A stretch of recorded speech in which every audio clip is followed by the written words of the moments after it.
So we're going to see that in Proverbs chapter 3. We're going to start in verse 1. My son, do not forget my teaching, but let your heart keep my commandments. For length of days and years of life and peace they will add to you. And this was a common Middle Eastern ancient blessing that the Hebrews or that the Jews would do, is that they would say, not only do I want you to live long, but I want you to live long and prosper. Okay? So you thought Spock came up with it, but no. It's actually from thousands of years ago that the Jews would say, not only do I want God to bless you with long life, but I don't want you to just live long and have a sucky life. I want you to live long and be blessed by God. I want God to bless you financially. I want God to bless you relationally. I want God to bless you in all ways. And so Solomon is telling his son that if you listen to my instruction, if you listen to the things I tell you, and you camp them out in your heart, if you put them inside of your heart, then God, in a blessed way, will lengthen your days and lengthen your years, and inside of those years will bless you. Verse 3, let not steadfast love and faithfulness forsake you. Bind them around your neck. Write them on the tablet of your heart. So you will find favor and good success in the sight of God and in the sight of man. Verse 5, underline it. Underline it. This goes for all of us, men and women in here, but especially fathers. Fathers or young men, if you have a home of your own someday, this verse should be your guiding verse. Tattoo it backwards across your forehead so when you look in the mirror, you're able to read it. Do whatever it takes to make this a part of your life. Proverbs 3:5. Trust in the Lord with all of your heart, and do not lean on your own understanding. In all your ways, acknowledge Him, and He will make your path straight. Many times men struggle in these areas where we trust in our finances or our 401k or accumulating wealth or accumulating stuff. To have the nicer house, the nicer car, our wife will have a nicer this or that or the other thing. And none of those are wrong in and of themselves, but the pursuit of that alone is wrong.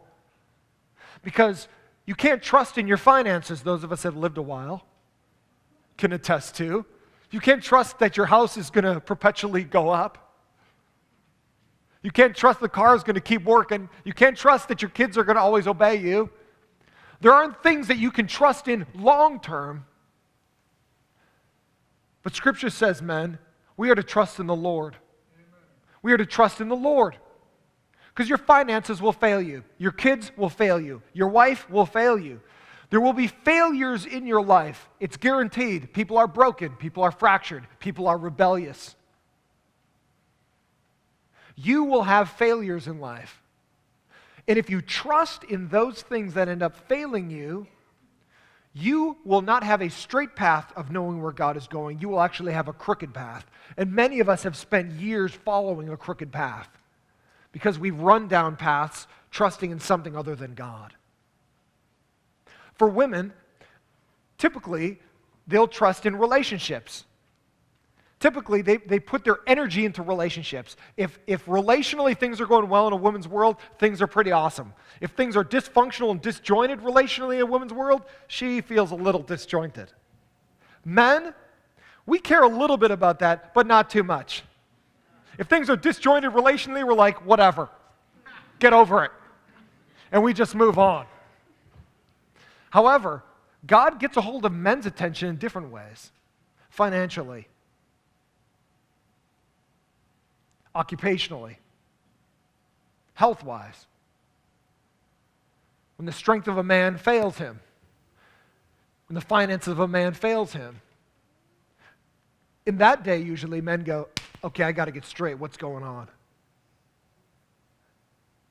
So when Solomon tells his son, when you get to be a man, when you get to run your own home, trust in the Lord with all of your heart and lean not on your own understanding, but in all your ways, not partially, not once in a while, not Sunday morning, just acknowledge God, But in all of your ways, at work, at home, at play, wherever you are, acknowledge God. And guess what? When your heart is that aligned with God, He will make your path straight. You will see the goodness of God, not when you wander off to go do your own thing. You will see the goodness of God when you're aligned with God. You can't expect the blessing of God if you don't follow the plan of God. Don't say, God's ripping me off when you've done your own thing. No, God just lets you have your own way. When we follow God, however, things might not always go the way you want them to go, but you will sense the peace and blessing of God. Things haven't always gone the way I wanted it to go. But guess what? I have sensed the peace and blessing of God in my life. Because I've tried to always trust in the Lord with all of my heart. With everything that's in me, I acknowledge God. Not just make a mental assent to God, but always ask God what His wisdom is in the situation. Who should I marry? Should I have kids? If I do, what should I name them? Where should I go be a pastor? Temecula? Forget that. Nope, here I am. What car should I buy? What house should I buy? Where should I live? I always try to acknowledge God in everything. Because sometimes He said no. And I went, oh, why did I ask? But you know what? It's always been for my blessing, never my detriment, ever. I've never looked back and said, God, you ripped me off when I followed Him. Number one, we're going to walk through fathers today. You are the glue of the family, and we're going to take a look at GLUE. You are the glue of your family, and we're going to see what Solomon has to say about that. Number one, fathers are God's gift to the family. That's our first G. Fathers are God's gift to the family. I want you to understand something this morning. God didn't have to make the family. God could have had us be like trees or a flower or whatever that is like produces on its own, like it drops a seed and the seed just grows, and it drops a seed and seed. We could be just like people that just come out of the dirt at the proper time. No family. Autonomous, on my own. God could have created any scenario. Doesn't have to create men, doesn't have to create women, doesn't have to create children, doesn't have to create a family. God does not have to create any of this. God could have done whatever He wanted to do. But guess what? He creates male, He creates female, He creates them together, He creates children from that, He creates this little nucleus of a family. Whether you have one child, no children, or 20 kids in a shoe. However many kids you've got, God creates this family scenario. And I want to show you something this morning. If you've had a father at home, or you are a father at home, or you're thinking about becoming a father, you are God's gift to the family. He didn't have to build a family, but He did. You, as a man, are God's gift to your family. Whether some of us have had a good example of a father, or a bad example, or no example at all,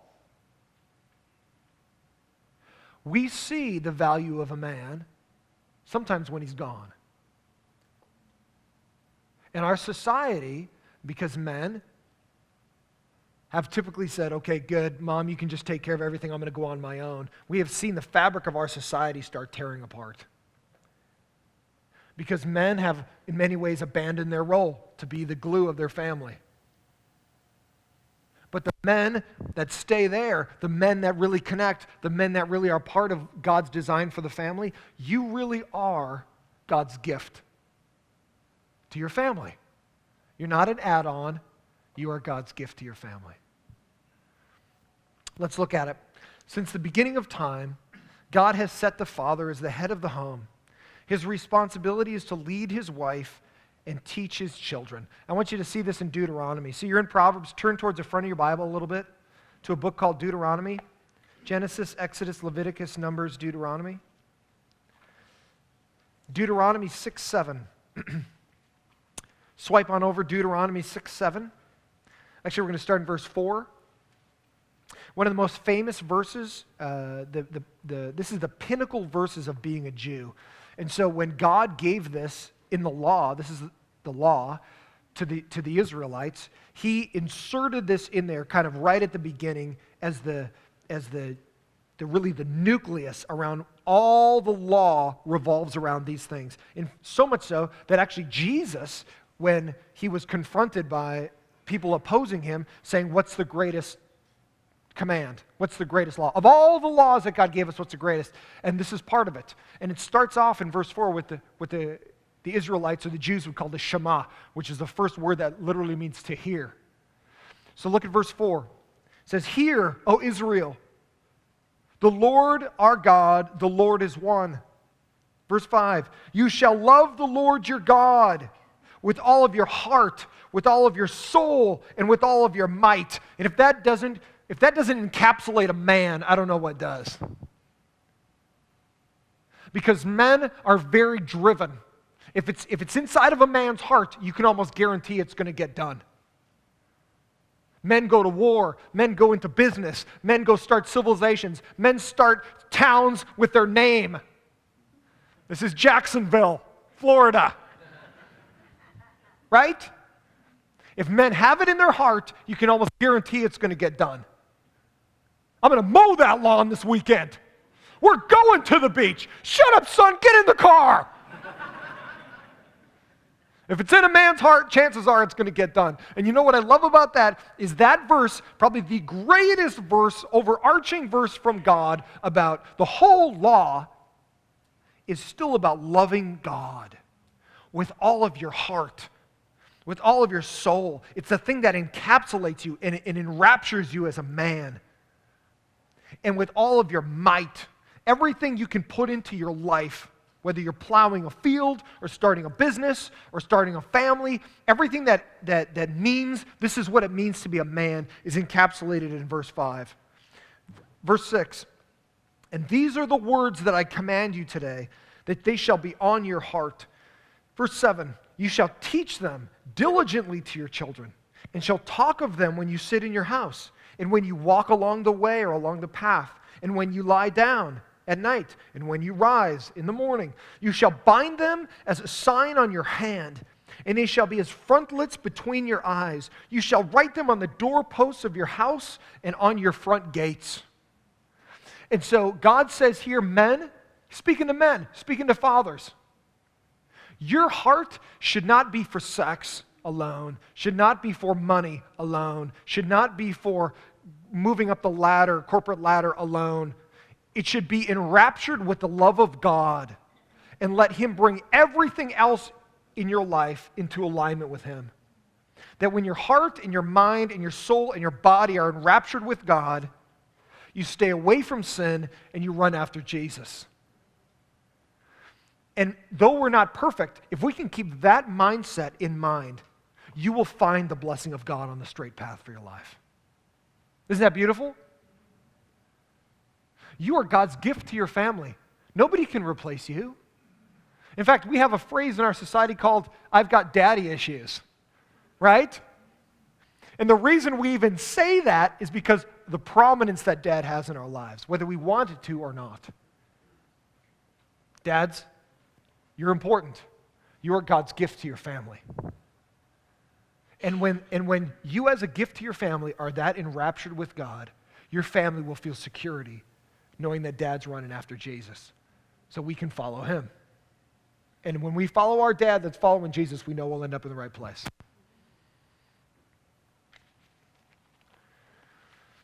Because no father naturally has all the skills to lead his home, he must become a constant learner.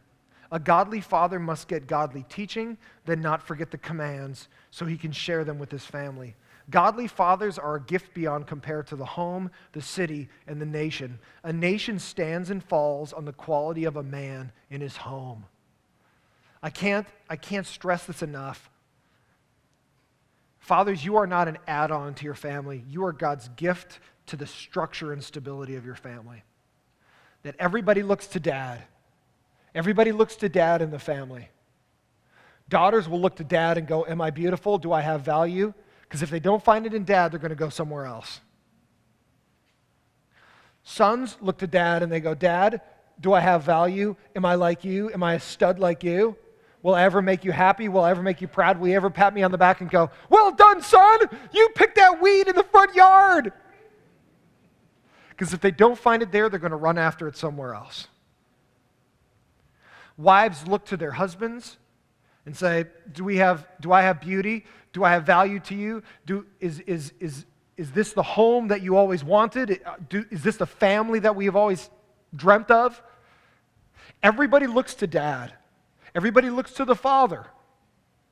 In fact, God, who is not a male or female, God is sexless in that sense. He's not some great, big, beefy Chuck Norris in the sky with a long beard.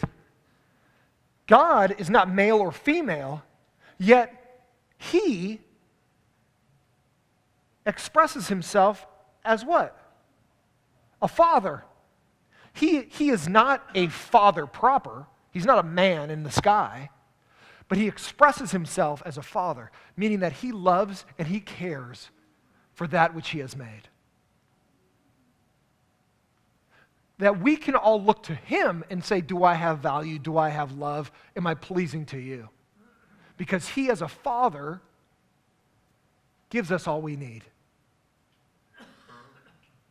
And we as fathers, those of us that are fathers, even though we are imperfect, unlike God, we can look to God and go, will you guide me because I need somebody to straighten my path? And those of us that have screwed up a lot, and we just go, I made a train wreck out of my life. Not even God can clean this mess up. Oh yeah, he can. He really can. He can make all the years you've wasted become glorious at the end. All the screw-ups we've done, he can bring them correct when a man decides to run after God. Number two. So number one was fathers are God's gift to the family. Number two, fathers must be lovers of their family. So the L in glue is lovers. Fathers must be lovers of their family. Though most men are not outwardly affectionate, it is a trait that must be learned for family members to feel validated and secure. Fathers should be encouragers and provide masculine affection. Romance your wife, play with your kids, hug and kiss your family a lot. And so my son, who was in the first service, is like 6'2"-ish, 3-ish right now, and he is just blown up literally in like the last year. My 15-year-old son, just smoking right by me, but don't put that on video, okay? And he was sitting in the first service. And what I realized when he was first born was that I didn't know how to handle a baby. I mean, most men are just like, you give him, it's like, what am I doing here? I don't know what to do. You know, men that could just drive a car 180 miles an hour, you know, do brain surgery or whatever, intricate things, they hand them a baby and they're like, I can't handle this. All of a sudden, their body stops working for most men. And I realized when I had my son that I really didn't know how to love him. I didn't know how to be affectionate, physically affectionate with him, because I had a very stoic father who came from a super stoic father, who his grandfather was super stoic. They were just like statues, that worked and came home and smoked and whatever else. They're like hard-headed Norwegian men. You know, salt of the earth guys, but not super affectionate. I mean, I can't remember, I can count on 2 fingers probably how many times my dad, in my younger years, I can remember, that my dad sat me on his lap and was like, I love you, son. Come here. And so I realized my dysfunction when I had my own son, that I literally just didn't know what to do. I knew how to love my wife, a la Caleb got here, but I didn't know how to love my son. And it was interesting to me that as he grew, I had to relearn what it was like to love. Because men usually they'll love cars, they love sex, love has very specified, quantified categories. And many things that's difficult for men is to love in an affectionate, non-sexual, I just love you way. And that was so odd for me. And I say that to this man, to a lot of us men here, because it's a common thing for most guys. They've never learned how to like hug and love their kids. You don't tell your daughter that she's beautiful and that your son, you're so proud of him. You know, to love and really just hug on your kids. And so because here's the thing, they know mom's going to dote. You're so cute, I just can't believe. Look at your little cheeks. They're like chipmunks, okay? They know mom's going to be like that. But now that my son's grown up, I still have to like wrap my arms around him. So I always do it when his friends are around. I'm like, Caleb, I love you. Come here. And he's like, Dad, Dad, Dad, Dad, Dad. But you know what? I don't give a jack what his friends think. I don't care about his social life. I don't care about any of that. I want my son to know that he's loved by his dad. Because his friends are going to go away. Dad will never go away. Whether you like it or not, Dad's here, right? When you graduate from high school, you'll never even talk to these idiots again anyway. But you're going to have Dad. And his money, probably. Right? And so I say that because I want to encourage some of you men in here. If you got kids at home, make sure you're telling them and you're physically loving them and hugging them, letting them know you love them. Even though it's difficult, I had to relearn it. I had to learn a whole new way of thinking. So I get it. Some of you guys are like, I don't even know how to do that. But it's important. It's important. Because for many of us that grew up without that, don't let that happen generation after generation. Break that cycle. Break that cycle. Oh, wow. Put your hands together. 2 people are still awake on Father's Day. That's awesome. Fathers will love their family and give them security by showing their dependence and submission to God. You love others, you love your family, and you love God. And God will make your path straight. Bring yourself into alignment with God by loving your family. And the love you have for God, your family will feel security in you. Number 3, fathers must be unwavering for their family. So G is gift, L is lovers, and U is unwavering. Fathers must be unwavering for their family. There's nothing more awe-inspiring than a man on a mission. They will fight and even die for that which they are committed to. Godly fathers are faithful, steadfast, and emotionally secure, desiring to be a man of solid character their family can rely on. The effort that men put into their career and home to consistently provide for their family should never go unappreciated.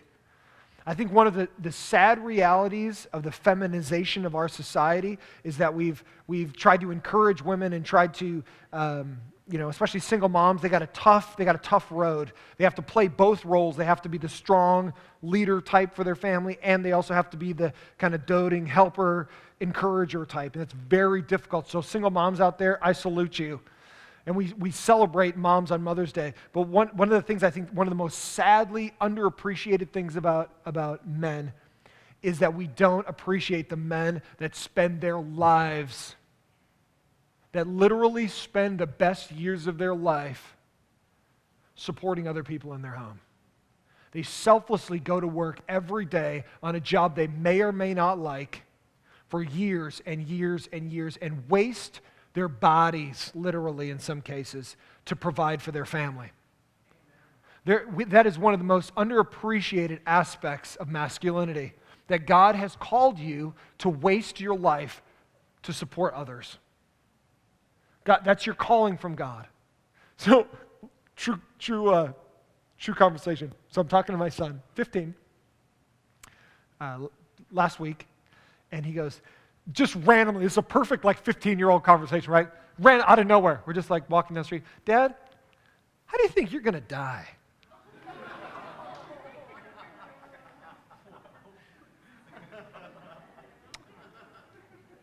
Are you hoping, or why are you asking that? Because I go, what do you mean? He goes, how do you think you're going to die? I go, all things being equal, I'll probably die of a heart attack. Taking care of you is what will probably happen. Say, men usually die of heart attacks.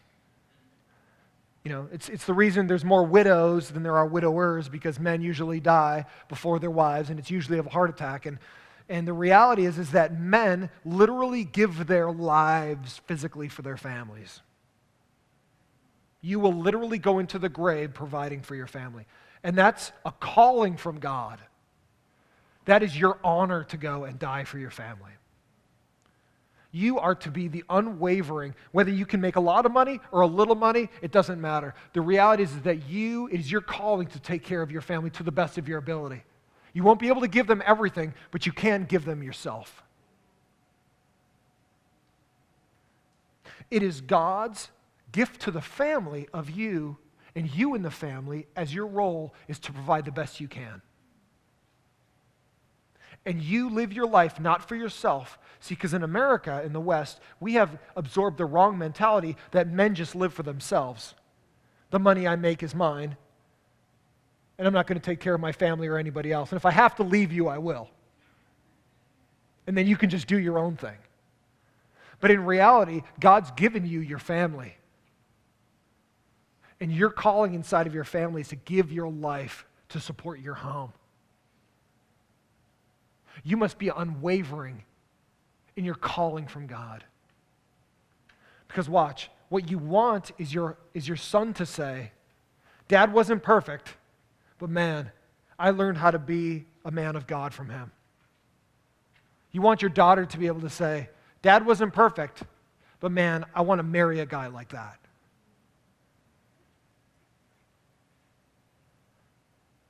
I want a man in my life that is going to support our family so that everybody in the family feels security. There's no worse of a place for those of us who grew up where Dad wasn't home or that we didn't know how the bills were going to get paid because Dad hadn't sent his check or whatever in. There's nothing worse than feeling like, dude, I don't know if we're even going to eat or if Dad even cares. I haven't even met my dad, so I don't even know where he is or whatever. All I know is that Dad sends a check once in a while, comes to my birthday party. For those of us who grew up in that reality, that tells you something. That tells you something that men are that important.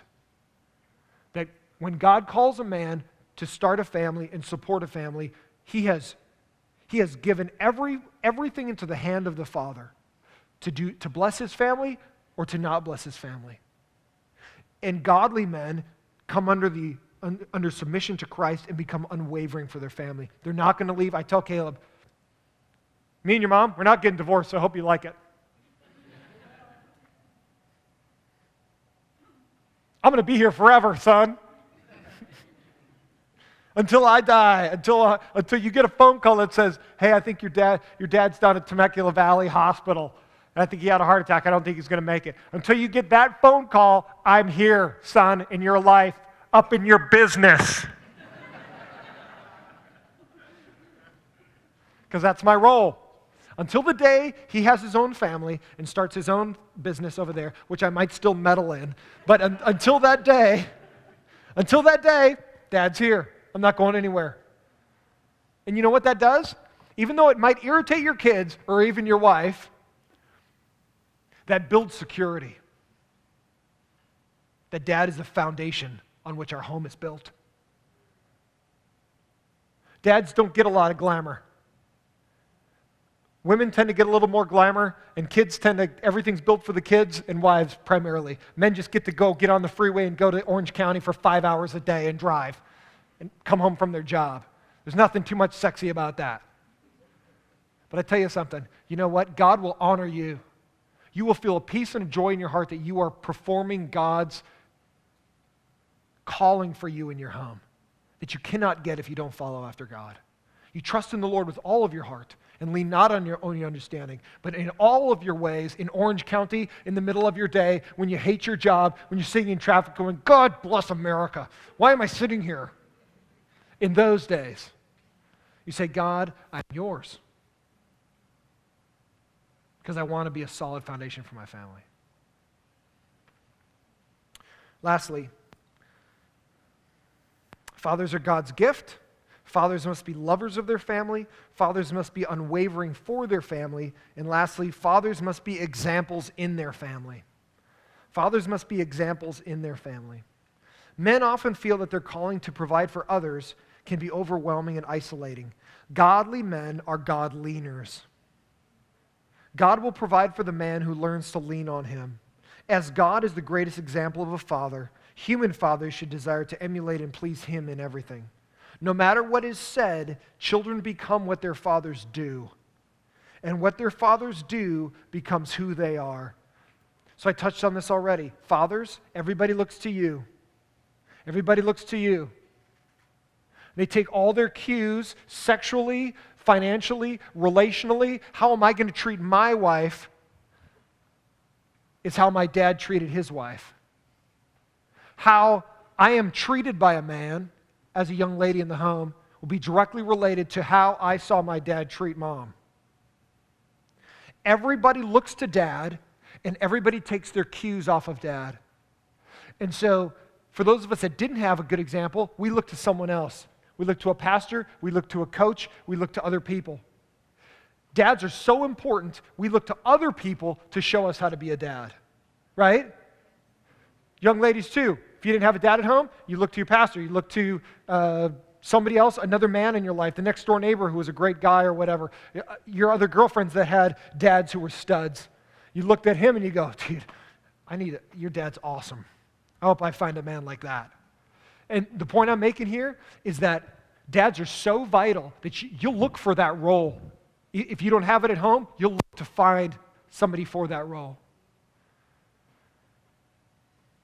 You men are to be an example, not of being a philanderer, not of being loose-eyed. You are to be straightforward with God and with your family. That they know that you're not perfect, but that you're trying to follow a perfect God. And when they sense that, they will sense security in their own heart that their home is following Christ. And that the example you set is the example that others will become. Hey, listen, I'm going to close with this, so listen back up. If you're already tapping out, you're going to get afloat in a second, so hang on. Listen, for those of us that have been through generational dysfunction of masculinity, great-grandpa's a tool, grandpa is, dad was, guess what? You don't have to repeat stupidity. Only stupid repeats stupidity.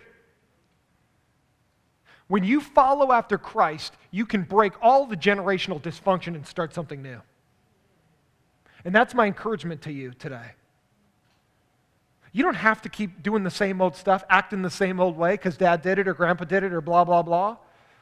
Even you right now, if you've wasted the whole front end of your fathering life, you don't have to end that way. God does something new when men come to Christ. He creates inside of them a new heart and gives them new desires, able to lead their home in a new way, to set an example of a new man. And hey, for some of us who our kids are already old, they're teenagers that act like they're 140. I mean, you've got some old people in your house, whether they acted or not. You now get the opportunity, if your kids have kids, to be the grandfather that maybe you weren't as a dad. So the cool thing is that even if you didn't shine very brightly or you didn't even know God when you were raising your own kids, guess what? When you have little Sally or little Johnny as your little grandkids, you can sit them on your lap and go, now you know what? I didn't raise Daddy very good, but I'm going to raise you good. I'm going to be there for you. You can know Grandpa's going to be there. So the beauty of this is you don't have to repeat the same old stuff. You can become a new man. You can become a new man. God loves you that much that He will make you who you need to be for the sake of your family. In many ways, men are to be examples of God in their home. Most people relate to God as they relate to their own fathers. Godly fathers aspire to be the kind of man that their sons want to become and their daughters want to marry. Fathers are the glue that gives strength and stability to the family. So because I'm a very practical pastor, and I love the men of this church, for Father's Day, I am providing you with the ultimate example of my love. So not only does it say super glue on here, But I'm going to give you a very practical gift so you can fix that thing your wife's been nagging you about for the last couple months. So take this thing home. Try not to stick your fingers together or put it on your face. My pastor gave me this. Okay? Fix that thing that's broken. But when you put this in the junk drawer or you put this in your car or whatever, wherever it's going to be, when you take this thing out and you go, how did I even get this? I want you to remember that this is a small token of your pastor's love for you, that you are the glue of your family. And everybody looks to you to hold together, to hang together. Everything hinges off of you, man. So no matter when or how you use this, if you stick your kids to a pole or something, whatever you decide to do. Dad, I can't let go. I know. Bye, see you in a little while. Whatever it ends up becoming, I want you to remember that you are God's gift to your family. And that without you, things fall apart. And so, even though we are imperfect men, as we strive to serve God, you'll be amazed at how God will bless us and make our path straight.